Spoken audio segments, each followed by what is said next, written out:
You are now listening to Vigilantes Radio presented by the Only One Media Group. This is the people's choice for quality art, interviews, music and hot topics. Hosted by Dini Mussolini and co-hosted by Banditi.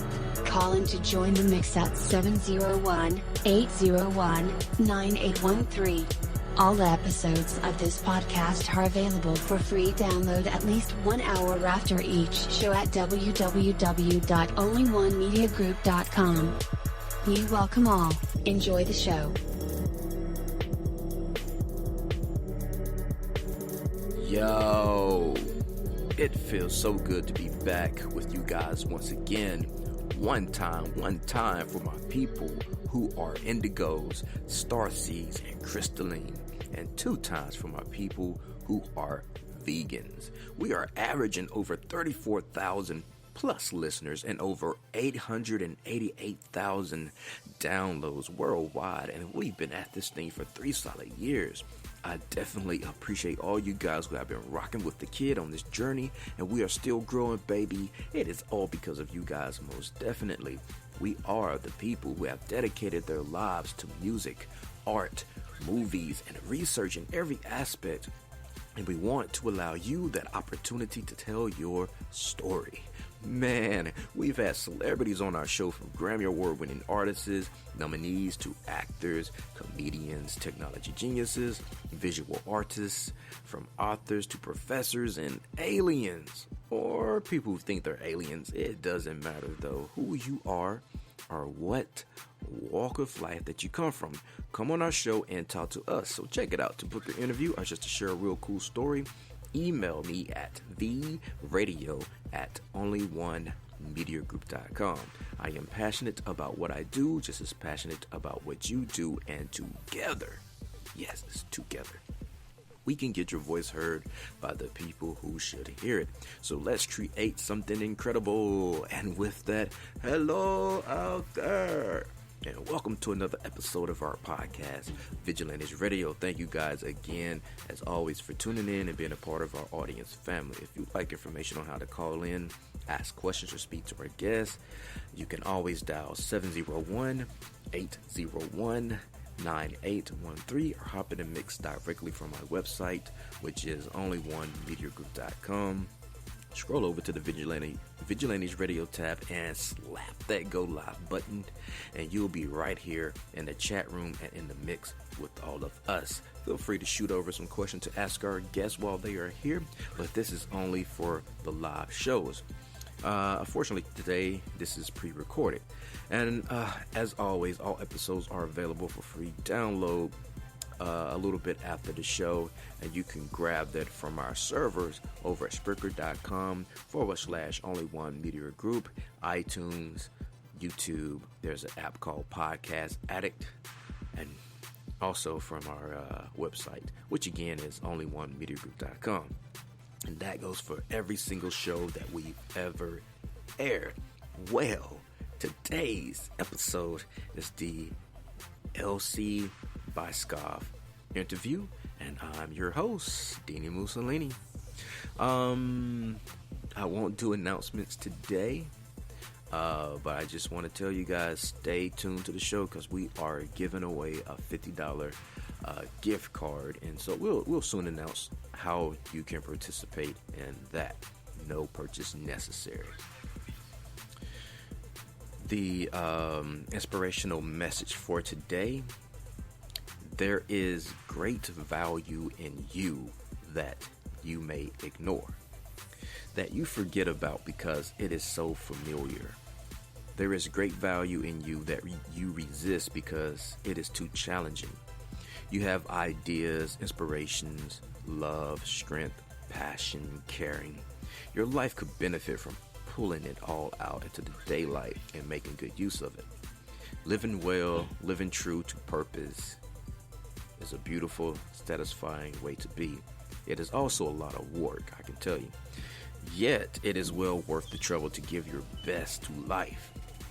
For what you experience in doing so is nothing short of miraculous. This troubled world has a way of heaping discouragement on you. The beautiful thing is, though, you don't have to respond in kind. for you have the power to make things better.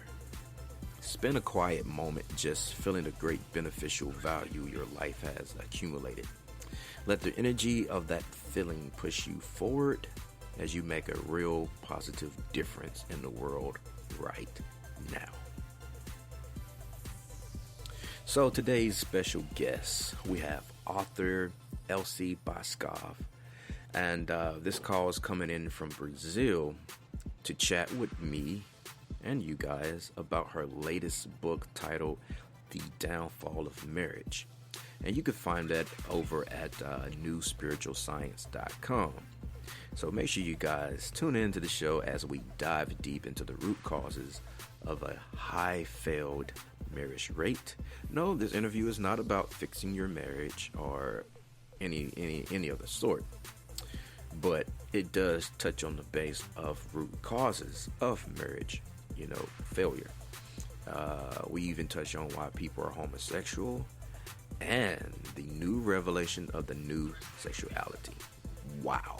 Yeah, that's right. A new sexuality. Hey, you'll find out. Stay tuned. Please follow our show at www.spreaker.com/only1media group. And remember, sharing is caring. Thanks for your continuous support. And also follow us on Twitter at No Longer the Hero and on Facebook at www.facebook.com/Vigilantes Radio. If you'd like to book your own interview with Dini, email us at vradio@only1mediagroup.com. We can now interview you from any country. So, without any further ado, let's dive deep into the Elsie Byskov interview with Dini Mussolini. All right, so Elsie Byskov, thank you so much for being here and taking some time to talk with us. I've got a lot of questions, but we're going to get pretty serious right off the drop here, my friend. First, beginning with welcome to our show, and how are you feeling today? Oh, I'm feeling fine. Thank you very much. Oh, you're welcome. I find myself asking people nowadays how they are feeling instead of how they're doing. Because it's always, if you ask someone how they're doing, it's always, oh, I'm good. I'm great. But, sometimes if you ask them how are they feeling, they may be more elaborate, sometimes. Yes, well, what can I say? I'm here in Spain. It's wonderful. We have spring here and very pleasant weather, and I'm happy. I generally am. So what else can I say? Definitely.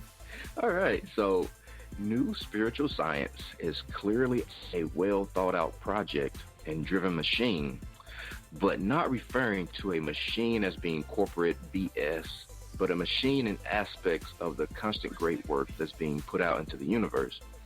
I believe in consistency, as I'm sure you do as well, in being a light worker in my book. The work and mission never, ever really stops. But let me ask you this. Where might you hope that your journey and career choice, if you call it that, will take you as an author? Well, I have actually no personal aspirations of a career, as I have already had one, and I'm now comfortably retired. My only aspiration, and this is something that I feel very strongly, is that I want to make the absolutely mind-blowing work of Martinus, who is the Danish visionary and mystic, better known in the world. I think it is what he has given us is so amazing that it simply ought to be much better known. Because Martinus achieved cosmic consciousness at the age of 30. That was in 1921. And based on his extraordinary insight, he left a legacy of 9,000 pages of spiritual wisdom at his death in 1981. His work is the most complete spiritual guidance ever revealed to humankind. And as I said, I think it ought to reach a much bigger audience than it has today. That is my sole aspiration, to make the work of Martinus better known. Okay. I did read up a little bit about him before our interview was supposed to air, which was maybe a month ago. But you also have an excellent new take on marriage, divorce, and homosexuality for the new book released, The Downfall of Marriage, The Great Transformation Within. Tell us about how much research studies were involved in that. Well, the basis for my new book, The Downfall of Marriage, is again to be found in the work of Martinus. And I have studied his work for the last 21 years. As I mentioned earlier, his work comprises now 9,000 pages of spiritual wisdom, and it's not something that you can just read overnight. So as I said, I've studied it for 21 years. And I think that as things are looking today and so many people finding their marriages in trouble, this aspect of his work is probably the most topical because, as I said, because of the divorce rates and also because of the rise of homosexuality, which he also explains in his work. So this is my fifth book on his work, and I thought that it was about time that somebody wrote about it. The transformation of the sexual poles, or the reason for our divorce or our marriage problems, is quite complicated. So nobody else has actually written about it but Martinus, and now I have written it or made a more accessible version of it in English. So it's the first time that this has been revealed in English, and I'm very excited about it, and I really, really hope that it will reach a large audience, because it really is mind-blowing. Definitely. And we have quite a large audience here on our show. But this is a pre-recorded show, so there's no audience now. But it will go live to our thousands and thousands of listeners. And I did, get a few numbers according to 2015. And I'm sure you know these numbers, but in the U.S. and the United States alone, there's a 53% of divorce rate, which is a little over half. By 3%. European countries have a 60% divorce rate. And the worst of all is Chile, with 70% divorce rate. So I can see why there is a need for your book, and Martinus as well. And you did that a little bit with your previous answers. But after reading your book, what are the possibilities of people that will never look at a relationship or sexuality in the same way again? And why do you feel like this is your opinion? It's because the work of Martinus reveals the underlying inner reason why we are, as human beings at our evolutionary stage where we are today, are no longer as fit for marriage as our parents were. And it's of course quite a complicated thing to explain, but I will give it a go. Because you see, both men and women have a masculine pole and a feminine pole. And in the male, obviously the masculine pole is dominant, and he will show male traits. But apart from his dominant male pole, he also has a feminine pole, which has been dormant for many, many incarnations. But this feminine pole in the male and the male pole in the female, they are approaching over time and over many incarnations yet to come. They will approach a balance point. And at that balance point, we will be equally male and female. We will stop being women and men, but we will be real human beings with our masculine and feminine poles in balance. And that is a very, very important point. And when we reach that point, we will enter a whole new era where we will actually all have cosmic consciousness. But at the point where we are today, we of course haven't reached the balance point yet, but we are approaching it, and we're approaching it so much that its effects are beginning to become palpable. We can feel it, we can somehow sense that we are not, I'm obviously a woman, but I also have a very strong masculine pole. And my masculine pole expresses itself in my wish to be free, in my wish to be independent, to not rely on a husband, to go out into the world and make the best of what I can offer. And the role as a wife and a mother, although I obviously love my children, just seems to be a garment that I have outgrown. And the same goes for all of us, for men and women, that we are no longer very able to fit into the garment of marriage, not as fit as our parents were. If we go back many generations, marriage was the logical choice, but not today, because with our poles approaching the balance point, we just cannot do it. We want more. We want more than marriage. And obviously, when our marriages are in so much trouble today, it's because our opposite pole is screaming to get out and not be limited within the narrow limits of marriage, if I can put it like that. Of course, there are marriages that are happy and that can make cohabitation work, but for most, it is not the case. Yep. Okay, and I'm glad that you mentioned that, because I have a little story for you. And I do get personal sometimes with my listeners on some levels here and there, every now and then. So here's my story. I met a girl. Well, I hired a girl to work for me at my store. She came home with me one night and haven't left since. Well, that was our story at the time. We dated for a year. We got engaged.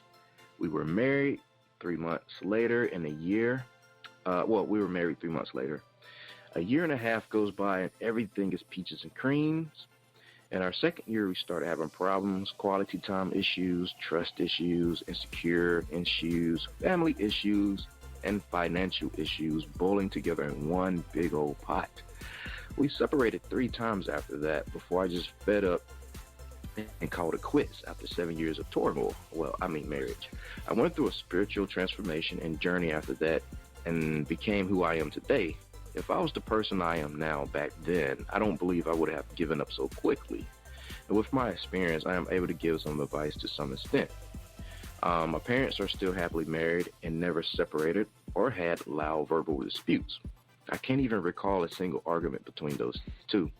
But I find it interesting for me in a sense that I feel I can make large personal comparisons between my failed marriage and their successful one. So my question is it a generation difference? Values difference prescribed by what we see on TV nowadays? What are your views on this, and how does your book set the record straight? I agree that your own experience with marriage would be typical of our generation, because we are no longer as compliant as our parents' generation, and we want to hold our own to a larger extent, and we will put up with less, I think. And the reason is also because the growth of our opposite pole simply dictates that, and we have to understand that it's not something that we choose. And many people who think, I can't make this marriage work because I haven't met the right person. Then they get divorced, they meet somebody else, they think that's the right person, and they get married again, and then after the honeymoon is over, they're in the same problem. And the thing is, it is not so much the person that is wrong, as it is our own ability to be married that is wrong with. Our parents had a different take on it, and marriage was the logical choice 50 years ago, or how many years we want to say.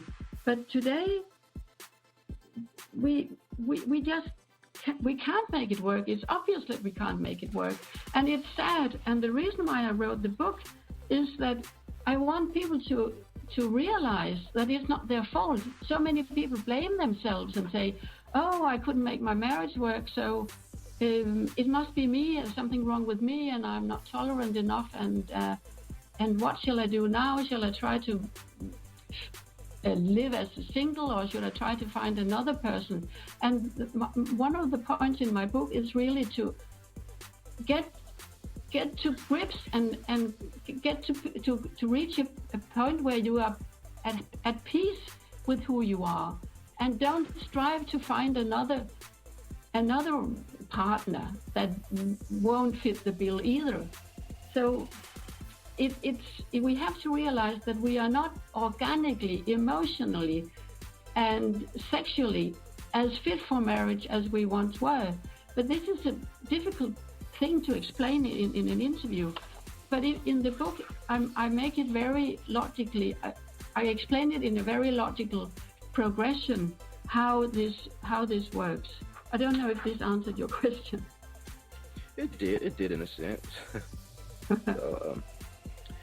And you briefly mentioned that you're definitely a female, but have masculine identities or traits, or you're not in a position that you actually need, a man because you have duality per se.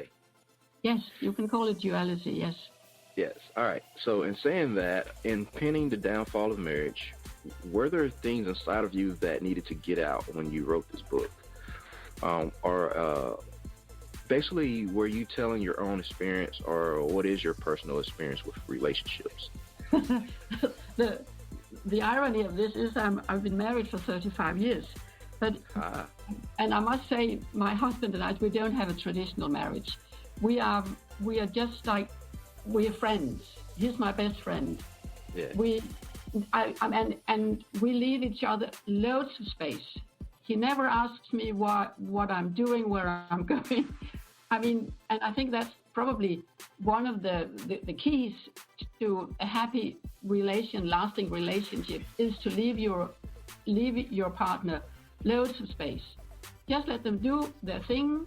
And as my husband has let me do this ever since we got married, when he said, I want to marry you, but you must live your own life. And I thought at the moment, what the hell is he on about? But then I became really happy with it. And ever since, I have actually lived my own life, but of course, next to his. And we also have children, and everything is actually working well, but only because we give each other so much freedom. And I think that must be the key, because you cannot sit on each other and expect to have a happy marriage. I agree with that. Do you think that people who are single can give solid advice about relationships? And this is a constant argument that I see on social media. Like I was single for a time, but I would still give relationship advice. And I was like, well, you're single, how can you get advice? And my answer was always, I was not always single. So what do you think? Well, it's probably best to have worn the shoe to know where it hurts. Mm-hmm. But I suppose you can always give advice in a wider and broader sense. In a more spiritual sense, you can always give advice.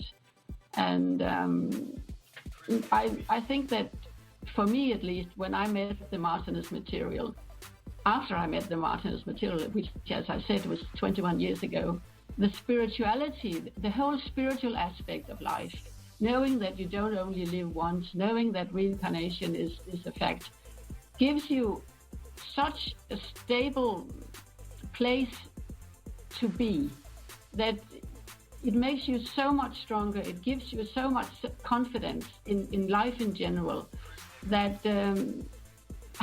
this may sound strange, but I think to become a really happy person, you really need a spiritual aspect in your life. And that spiritual aspect is what the Martinez material really, really gives you. I wouldn't live without it today. I mean, I have lived with it for 21 years, and I remember how it was before that.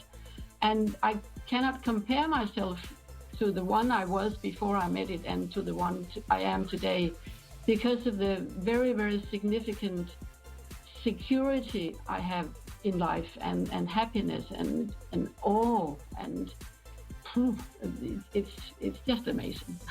I cannot recommend it enough. What do you think, Dini? And that's interesting, though, that you mentioned spirituality and having, those kind of lessons as well. And, being married over 30 years, I'm sure you've seen, and I've seen this, that there have been a wave of spiritual awakening for some people. Absolutely. And all over the world. Yeah. But there's always that one group of people that as soon as you mention spirituality, they say, oh, I want no parts of that hocus pocus, unicorn, pixie, fart dust. And they're gone. Yes, but I think in this respect, it is very, very important to state two things. One is that nobody is standing at the same level in their evolution. Some are further behind and some are further ahead. And not two people are standing at exactly the same level. And to those who don't want to hear about spirituality, all you can say is, good, then just don't bother with it. If you are happy with where you are, just stay there. Stay with your whatever it is, your atheism or your traditional religion. Stay where you are, because this is not for you yet. And I think it's very important to be tolerant and realize that we're not all standing at the same level. We're not all interested in the same aspect. And Martinus very clearly points out that there's a huge spiritual wave being sent out from the center of the universe onto the earth at the moment. He calls it the new world impulse. And it's very strong. And as you said, many people are being awakened to a spiritual life. Nothing to do with the old religion, but something to do with spirituality in general.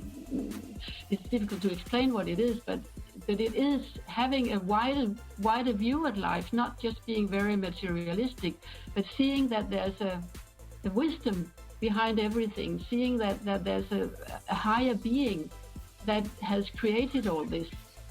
And this is what the Martinus' work shows us in a very logical sense that appeals to our intellect. This is nothing that he asks us to believe in, just to go out into the world and study and see if what he presents does not comply with what you can see out there.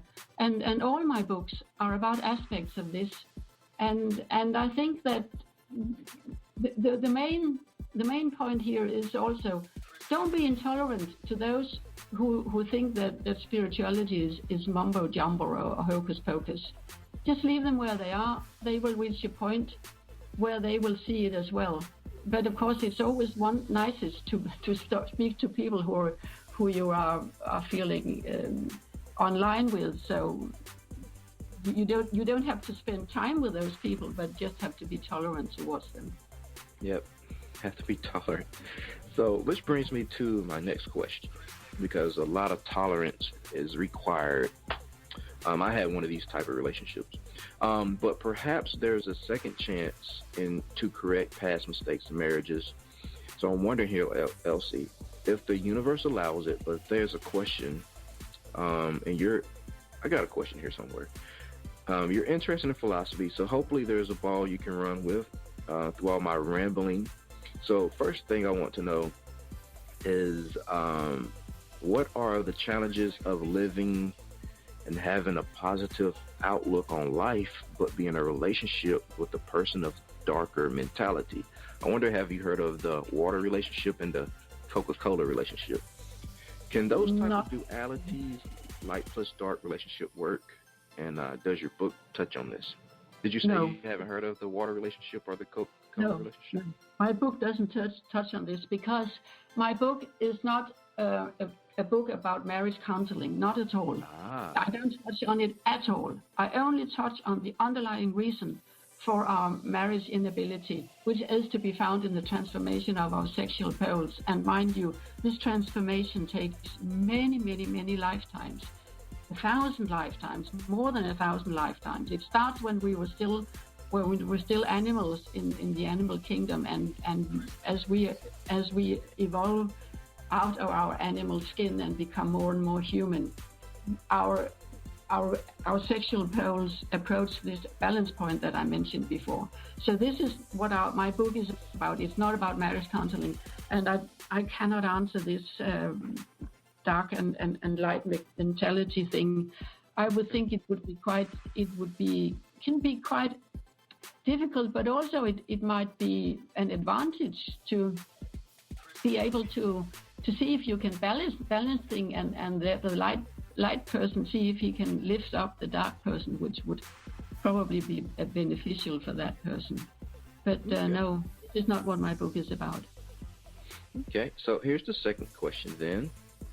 I want to know if the decision to touch on sexuality, however it was made, was it a conscious choice? For what I can gather from the liner notes and the way it's layered out in questioning, it's definitely a subject that should have some time spent on it. I assume you almost want people to dig a little deeper here to get the full meanings. But that's always a fine line to walk as well when trying to put your philosophy out there to the people. So how about it? Give us an intimate outlook at the bigger picture and reveal the real reason for the existence of homosexuality. Yes. Well, as I said, this process spans many, many lifetimes.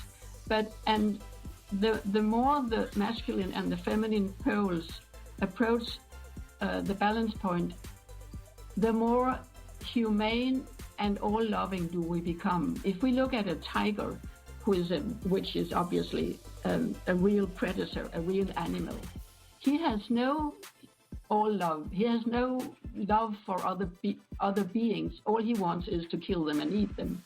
And of course, we have come a long way from that point.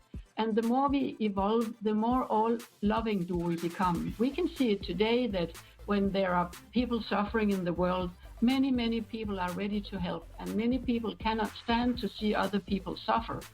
And that is an expression of the growth of their opposite pole, and also of the growth of their humanity and their ability to express universal love. And as this universal love grows, we can no longer restrict our sympathy to members of the opposite sex. When we were less involved, we could only love a person of the opposite sex, and we looked upon members of our own sex with suspicion and jealousy. But as we evolve and become more and more all-loving, our ability to love other persons cannot be restricted to the sex. So we can easily feel, a man can easily feel sympathy for another man. A woman can easily feel sympathy for another woman. And it doesn't take much before they have the need to confirm this sympathy with an intimate act, and there's absolutely nothing wrong in that. That is how it goes. So homosexuality is really based on our growing ability to manifest universal love, and it will grow because that is the whole master plan. It will grow, and that's the way we will get the world out of this terrible mess it's in today with wars and terrorism and whatnot. In tune with the growth of our humanity and our ability to manifest universal love, we will reach a point where there will be peace on earth. It's still far away, but we will get there for sure. Did that answer your question? It did. So in regards to sexuality in general, there is a line from your website found at www.newspiritualscience.com that stood out to me significantly and truly made me stop and think for a moment. And that line was, enjoy the new freedom of being single. Mm-hmm. Now, at first I just wrote it off, but then I thought about it. I was like, well, does she mean you can be in a relationship but live a life as if you were single? Is that the new freedom? So I have to admit, I'm not so sure. And at first instant, I completely disagreed, but then I went on my Facebook timeline and noticed all the single, beautiful people out there that are happily single and pronouncing it, proudly on their pages. But also relationships still exist, and today people are coming together every day, every hour. Breakups and unhappy marriages, the numbers are growing, and maybe your statement becomes true. I'm not so quite sure, but I'm certainly not out to poke holes in your theory or even remotely prove you wrong. Just looking for a further glimpse into this statement and what it truly means to you. I think that what I meant was that when like friends I know, that have been married and have got divorced. The husband was unfaithful, and we've been through all sorts of miseries. And they then get kicked out or something, and they're suddenly standing there all alone, and they are only focusing on the loss of the relationship, the loss of the husband, the loss of the common friends. And instead of focusing on that, the possibility is also there to focus on all the possibilities that are now lying at your feet. Instead of focusing on the loss, see all the possibilities. And I think that is where we will go in the future. Because when you have been, let's say you've been divorced and married, 5, 6, 7 times, many people have. And then at a certain point, they will say to themselves, oh my God, the women will say, I really don't need a man. I just want to live my life and do what I want and not have all these problems. And I think it's the question of getting used to the idea that there's a life beyond marriage, a single life that can be really fulfilling. And I know that in London alone, there are 500,000 eligible, highly educated, good-looking women looking for a male. And they can't find him. And why not? Because maybe many men, they don't dare hook up with women who are too self-going, who are too independent. And that's what I say, just stop looking and find your happiness somewhere else. There are so many possibilities today. In everything, you can do so much. So why only focus on marriage? That's my point. Does it make sense, Dini? It does. So I know I'm not alone in wondering where and how your subject matters in a book like this gets started. We know it comes from your influence, but how did you decide to make it come to life by continuing on the work? I really don't know. When I first started studying the Martinez's work, I was so taken with it. It was as if I had been waiting for it my whole life. And everything I read so resonated with me. And after I had read it all, it wouldn't leave me in peace, you know? It wouldn't leave me in peace. So I said to myself, well, if it won't leave me in peace, I'll have to sit down at my computer and write about it. And I did. And that was my first book called Death is an Illusion, which was published in 2002. And that's all I can say. Every time I lift a book by Martinez, I open it, I read a sentence, I feel so inspired. It won't leave me alone. And that's why I have I've spent the last 20 years of my life studying it, writing about it, and I've now written 5 books about it, as I said, and I have got many more books to write because it is so inspiring to me, and there's so much in it that the world needs to know, and so what can I say? Can I call it my mission? I don't know, but it feels like that. So for me, it's not been a choice. It's been a necessity. Okay. There are amazing ideas on display through your book catalog. As you just mentioned, the first one you wrote in 2002 as well. Let us in on your process, Elsie. Take us through the creation of these books as truthful as they are. Again, I sit down at my screen and it's as if it is being downloaded to me, and I just write, and then after I've written, and of course I plan it a little bit ahead, but then once I've written something, I sort it out, I order it into chapters and make a logical progression. But it's really, it's so easy. I'm sorry to say it. It's so easy. I just sit down and it comes. What can I say? Okay. So, how's this for an original question? It's a standard, but we got to do it. Let's get those websites from you. Where can people find you, and what will they find there? They can find me on my website, newspiritualscience.com, which at the moment is my newest or latest website. It's only 1 year old, and with there they can find all my books, and they can find my blog, and there's loads of free stuff to download. And I also have my old website, which is called deathisanillusion.dk, DK as in Denmark, where I present the philosophy of Martinus at a greater depth.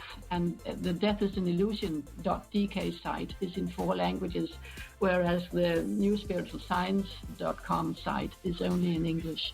As you know, I'm Danish, so that's the only reason why I can actually study Martinus, because his work is in the process of being translated, but only a third of it has been translated into English, because it is so huge. It will take a translator more than 1 lifetime to translate it. Those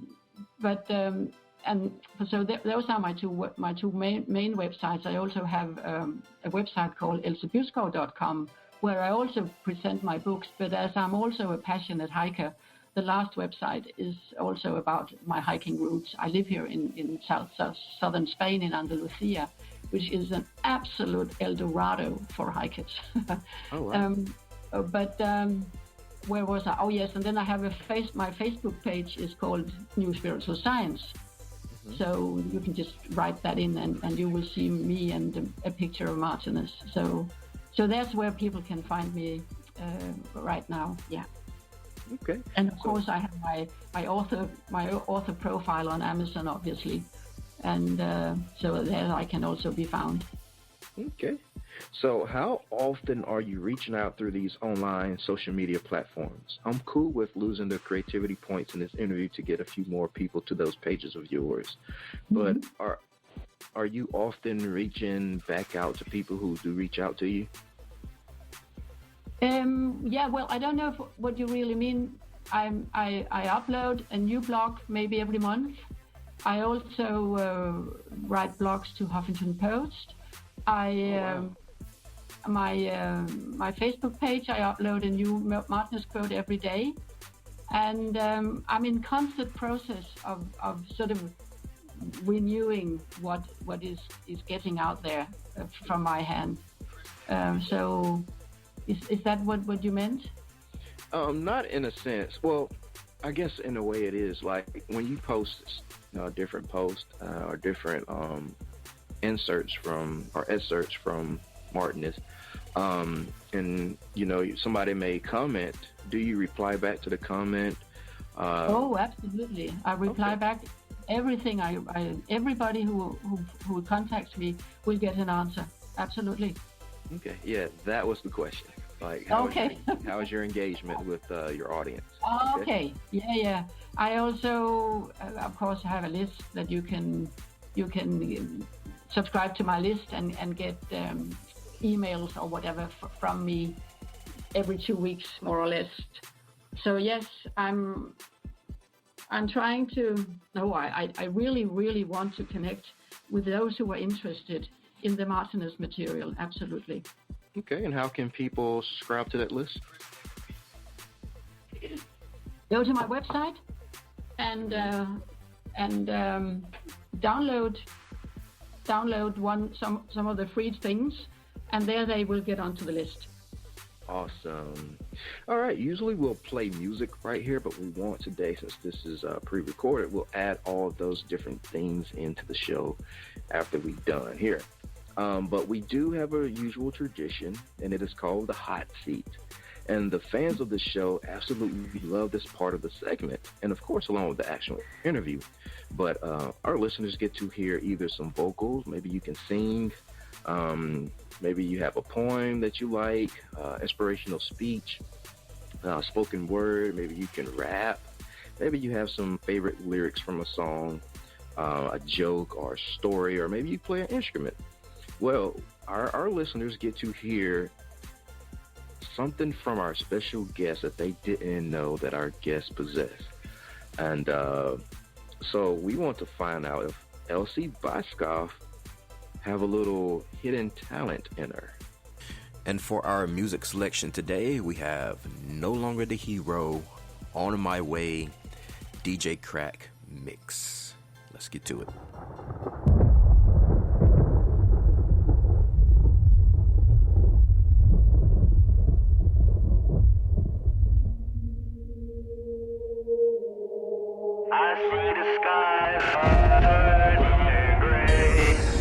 On my way, I walk to my window, and I see myself in the storm. On my way, I see the skies are turning gray. On my way, I don't want to be too late. To feel the peace after war, to feel release from the core. Earthly gratitude, still I run after you. I feel it doesn't matter how I feel until I open doors. Trapped inside of a cortex numb vortex of solar panels giving me reflections. They told me run until I can no longer hear the people screaming at the sight of all the imagery the shadows run. There isn't evil, there is only a contemporary, born to be a visionary, torn between the mysticism and the physical, fit to be analytical. History isn't fit to pull the leashes of empiricism. Hey, I caught up on a higher power, maybe to figure out the reason for complexity. Until you're next to me, visible as a light empowered, I'll keep you in the deepest fathoms of my melodies. On my way, I walk to my window, and I see myself in the storm. On my way, I see the skies are turning gray. On my way, I don't want to be too late. Conscious, beyond the definition written. You're sick of sitting, I'm sick of resisting repetition. Reputation is hardly a justifiable reason to see a liable swimming through different exhibitions. I'm not a dreamer, only having repeat offenses. I drink the water, but only to clear my senses. Clear the fences, I bet it would mean the world, but I'm really not trying to reference all the difference I was messing with. Nah, sick of getting the silent treatment. Hold the gavel to my head and shoot my dirty secrets. The anatomy held up inside my sanity certainly makes a man of me. Water retreat and hit the deep end. It was written in the hieroglyphics. You never can outgrow the outer limits. So I sit and I'm reminiscing on how maneuvers can make or break the impression from overthrowing rulers.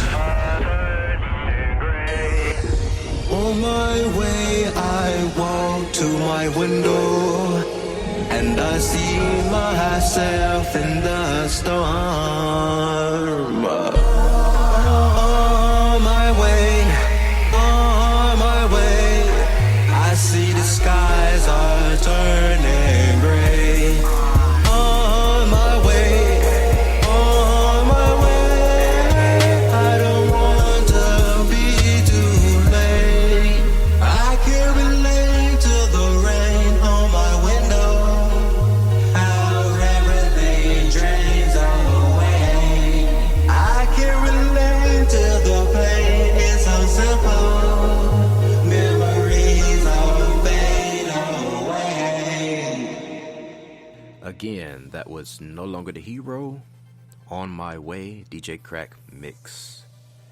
You are up to the challenge. Just get started and you'll see you are capable of doing more than you've discovered so far. Persistent, give and focused, committed effort, and watch as your strength and effectiveness grow. There is no time to back down. This is your opportunity to move into a higher level of achievement. Summon your strength and it will come. Lock your mind on a good solid reason to be willing and act on that willingness. Feel the strength of your purpose, of your life, of all you love. Let your moments, your actions, your results reveal that strength in valuable life-affirming ways. Fill every corner of your world with the feeling of how much you care, of how much you want to make a difference. With thankfulness in your heart, step forward, for this is when great things get done. Hello, everybody, and we are back again in the interview with Miss Elsie Byskov, along with Dini Mussolini. So let's jump right back into it. Oh my God, no, I don't think apart from hiking. Oh, I'm a very good cook. I'm also at the moment working on a vegetarian cookbook. I've been a vegetarian for 17 years. But apart from hiking and cooking and writing, I don't think I have any more talents. Not that I know of. I have a great sense of humor, but I can't really come with any great jokes just out of the blue. So my singing days are probably over. So, oh my God, you really got me there. Oh yeah, we definitely, heated up for our guests at this part of the show. But it's always fun. It's always fun. I was going to comment that I've been a vegan for a year now. You've been vegan? Yes. Yes. Oh, I wish I could, but I love cheese too much. No, I think that we really have to stop this absolutely horrible meat production. It is. Oh, yes. It's horrendous, and we cannot go on like that. So I think that the more people that can go vegetarian, I really would love to go vegan, and I'm getting there, but not maybe not completely yet. But I think that if we can just convince a few people to maybe drop the meat once a week and then twice a week, and then maybe finally realize that you don't need the meat. You really don't need it. I mean, I've been living without meat now for 17 years. I've never been healthier. I've never been better. I'm 66 today, and I'm healthier than I was when I was 30, and I'm not exaggerating. So, I mean, it's so unnecessary, and it is so cruel and so inhumanitarian, the way that we keep the animals we eat. So I really, really think that it's time that we realize that we can certainly live without animal products. And I congratulate you for being a vegan, Dini. Well done. Thank you. And congratulations to you for being a vegetarian. It's not always easy, but, once you're committed to a mission and you want to end the slaughter of thousands upon thousands of cattle because their energies are transferred into the meat. Absolutely. That should just make you want to stop right there. Yeah, absolutely. I mean, you are making your body into their burial ground. Literally. You're burying their dead body in your body. And is that what you want? No. Absolutely. It's a terrible thought. Oh, yes. It is. All right. Definitely. So, Miss Elsie Byskov, I definitely appreciate you and your time here.